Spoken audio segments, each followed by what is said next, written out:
Kerry Barrett.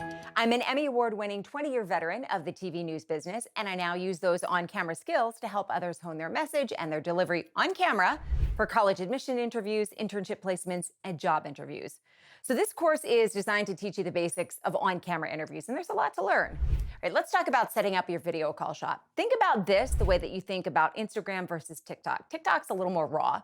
Insta, curated. You may take a million pictures before you find the one that you want to post. When you're setting up your shot, you want to replicate that kind of attention to detail, except you're focusing on different details this time. It's not Insta, it's not FaceTime, it's not YouTube, it's not the time to do a shaky handheld video call on your phone. This is the interview that could potentially determine the rest of your life. Hopefully, you wouldn't roll out of bed and show up to an interview in dirty clothing or without having done any research on your interviewer. So the same rules apply here. What does that mean?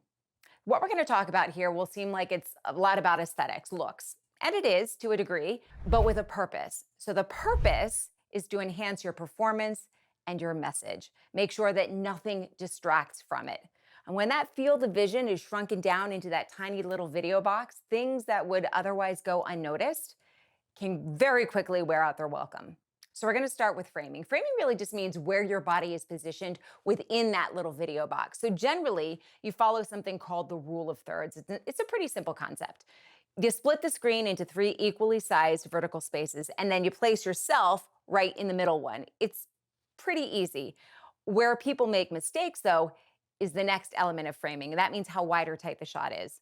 Unless you've got a really fancy external webcam, generally the way you have to adjust how wide or tight that shot is by moving yourself. So in order to take a good shot, that usually means about 2 feet away from the screen. And I realize that you probably don't watch much TV news, but turn on the evening news one night and look at how their news anchors are framed. I mean, look at how I'm framed when I used to be on the news. It's a tight shot. It's not accidental. The reason that they are framed that way, that I was framed that way, is to allow the viewer, in your case, the interviewer, the college admissions person, the ability to look into your eyes. It's very subtle, but it allows the interviewer to feel like they may have actually gotten to know you and that they like you. Maybe they even trust you. That's a bonus. All of these are important elements in getting your message to resonate. So how do you do that? Make sure that you are filling the screen, not your walls, not your ceiling, not your background. Using your framing effectively and filling the screen automatically gives you much more presence without having to do or practice anything. It grants you immediate authority that you don't have if you're sitting far away or you're looking really tiny in your video space. Tiny is a good look for small kids, not for you. So let's talk camera level and angle. Think about how you take a selfie, right? You probably take a selfie like this one with the camera above your eye level, so you're looking up at your phone. Why do you do that? You do it because it's a more flattering shot. Well, the same thing goes for a webcam. So the lens of your webcam should either be right at eye level or perhaps maybe an inch or 2 above. I actually use a stand that raises my laptop about 6 inches off my desk, and then I adjust the back of my laptop either forward or back to fine-tune the shot. You want a minimum of headroom at the top. So headroom is that space between the top of your head and the bottom of your monitor. Make sense? But while you want to minimize headroom, you don't want to chop off the top of your head. So you want to make sure you want to eliminate dead space in the shot. And that space is space that's filled with something other than you. Whatever you do, don't have your camera below eye level. I promise you, college admissions is not interested in seeing your ceiling. They are even less interested in seeing up your nose. Next up, lighting. So lighting's fairly simple, but screw it up and you are one digitized voice away from the witness protection program. What do I mean by that? So when a news crew is shooting an interview with somebody who wants to keep their identity concealed, there's a specific technique that they use, and it's called shooting in silhouette. All they do is they put a bright light behind the interview subject, and when you sit with a bright light source behind you or directly above you, you are also shooting in silhouette. Probably not quite as dramatically, but right, it's the same idea. You prevent your interviewer from really seeing your face. The point of a video interview is for the college admissions officer to feel like he or she got to know you, put a face with a name. So if the video element of this were not important, you would do it over the phone or email. So always face the brightest light source in your room. If you can, sit facing a large window like this. It may mean that you need to move around your desk or your workspace for the interview, but it is worth it, trust me. When the lighting situation is really bad, or you're doing an interview when it's dark, let's say for a college in a different time zone, you're gonna need to create your own light. What you need specifically depends on your situation. I've got a couple of different suggestions at different price points. You can spend a lot of money on this, but generally, you do not need to. The easiest solution is usually a ring light. So you want one that's somewhere between 8 and 12 inches. They range in price anywhere from 20 to 150-ish dollars. You're likely going to need something that falls somewhere in the middle. Remember though, you do get what you pay for. You need to have some space on your desk to set up the light behind your computer. You need it centered over your webcam lens. I've shared some suggestions in our Facebook group. Let's talk about background. What about it? What should college admissions officers see behind you? Pick a background, obviously, that's not distracting. I realize that what you have to work with is pretty limited. Most of you are probably living at home, so we're going to location scout a little bit. You need a space that's quiet, a space that ideally has a decent light source that you can face, and a space that has a pretty neutral background. And by neutral, I don't mean empty. I just mean without anything crazy going on. No red, no darkly colored walls, no inappropriate pictures or book titles, that kind of thing. Sitting in front of a light or neutral colored wall is also best. Personal effects are fine. This is where I shoot my stuff. The background's visually interesting without being distracting.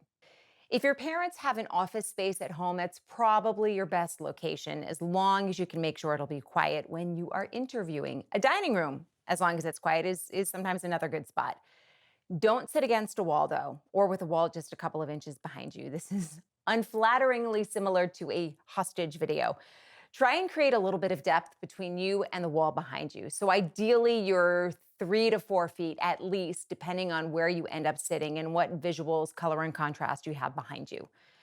People do ask a lot about the virtual backgrounds that they can purchase or create. I have mixed feelings about those. I've seen a lot of them, and there's a very small handful that are not awful.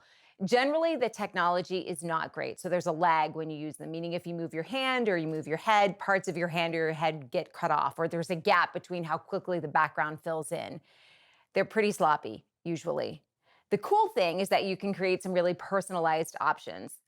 Bottom line, though, if you have a decent location to conduct an interview, a natural background is usually the better option. If you are extremely limited on space and location options, then use something virtual. Just don't use one that puts you in outer space or on the beach or, any other of non-professional looking spots. Now that we figured out how to make your shot look fabulous, we're going to talk about how to make you look fabulous. What do you wear? Well, like all things, it depends a little bit on the circumstance and the location. So take a little bit of time to study the website, look at what they're wearing. Is there like a suit and tie vibe, more casual? No matter what, make sure you look professional. So that means everything is ironed, everything fits correctly. Think about what you would wear if you were doing a formal interview in person. If the institution seems more formal, go for a blazer. If not, make sure your shirt has a collar. No logos. We never know what a logo could convey to somebody you don't know, what feelings they have about it. Stick with solid colors, no patterns.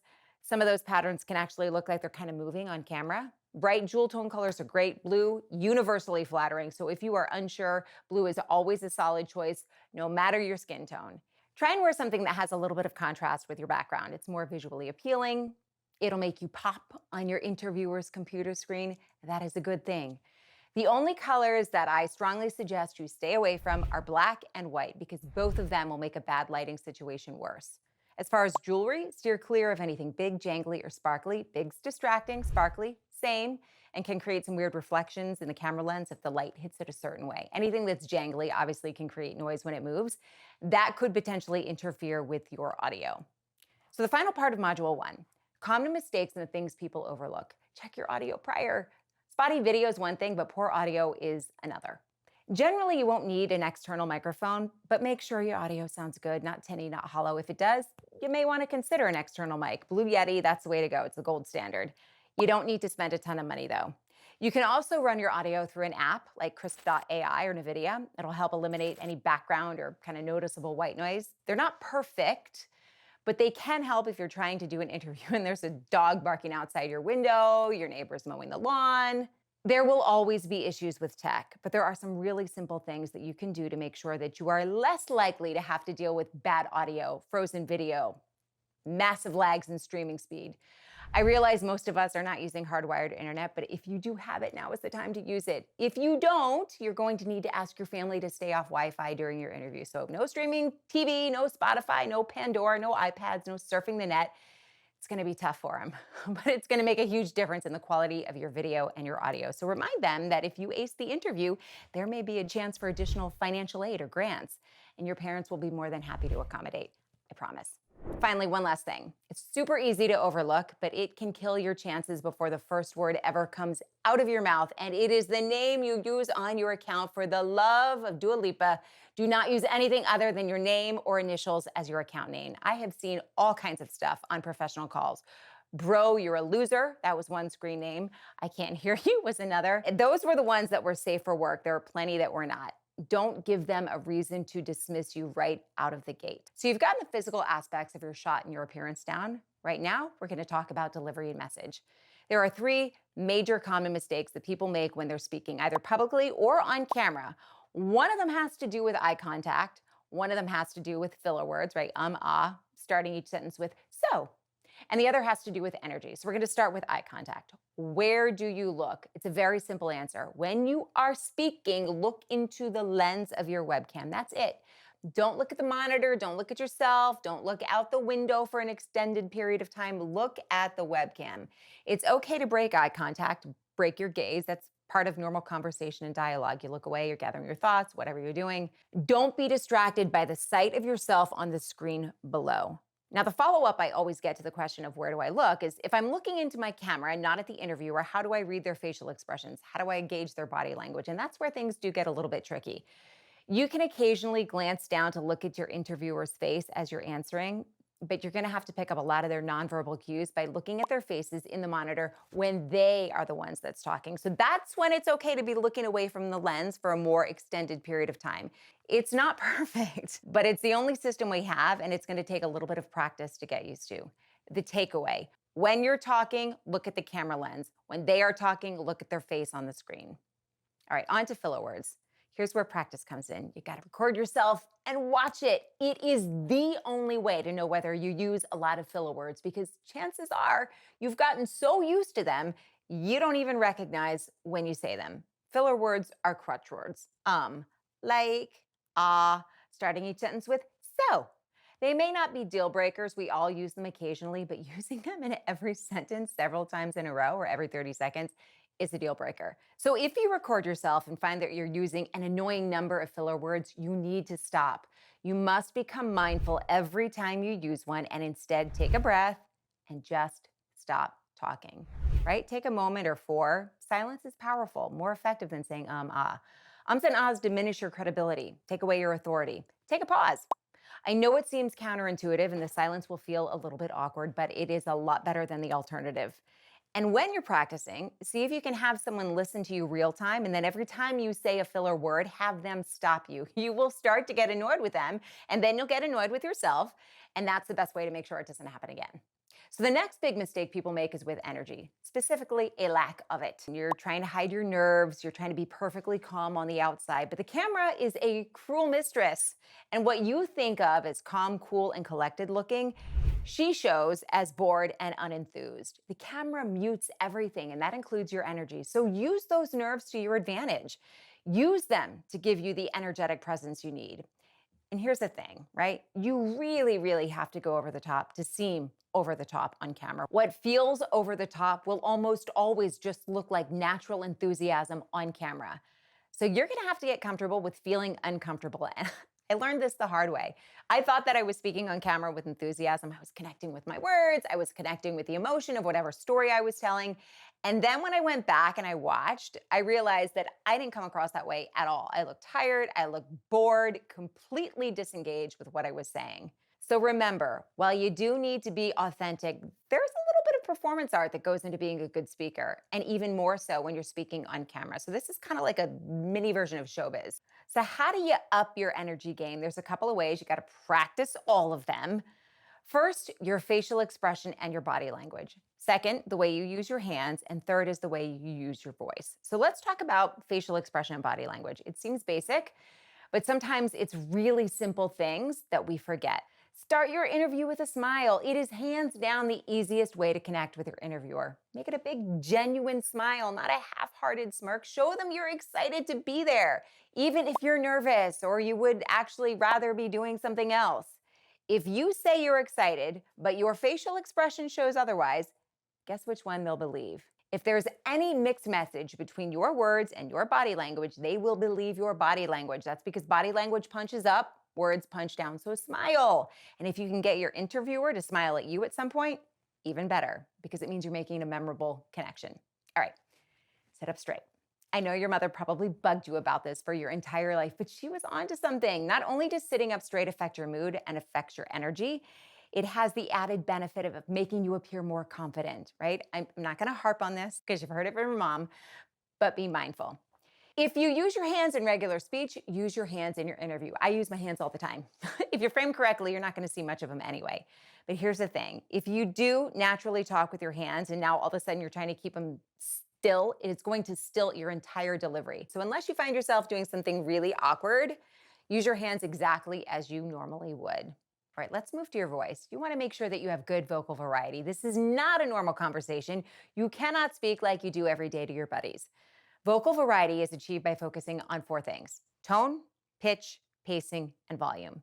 So tone refers to the emotional content carried by your voice. It's not the words themselves, it's how we say them. So your parents have probably said things to you like, don't take that tone with me when you're being a brat. I know I've said it to my kid. Using the proper tone energizes your words and it gives them life. Without the right tone, your words fall flat. What you want to use is a tone that is enthusiastic and energetic. Aim for just below full out cheerleader in order to make that tone come across on camera. Now, the pitch of your voice impacts your tone a lot. A lot of people, when they're nervous, the pitch of their voices rise. So you work to counteract that by lowering your voice when you speak. Don't go full Dark Knight Rises, but just watch that your pitch isn't slowly creeping higher. This is especially important at the end of a sentence because a change in tone can make it sound like you're asking a question or you're unsure of what you're saying. See that? Also, don't worry about taking a pause. Taking a moment can actually make you seem thoughtful, reasoned. So let me keep my advice on volume simple. Speak more loudly than you think you need to.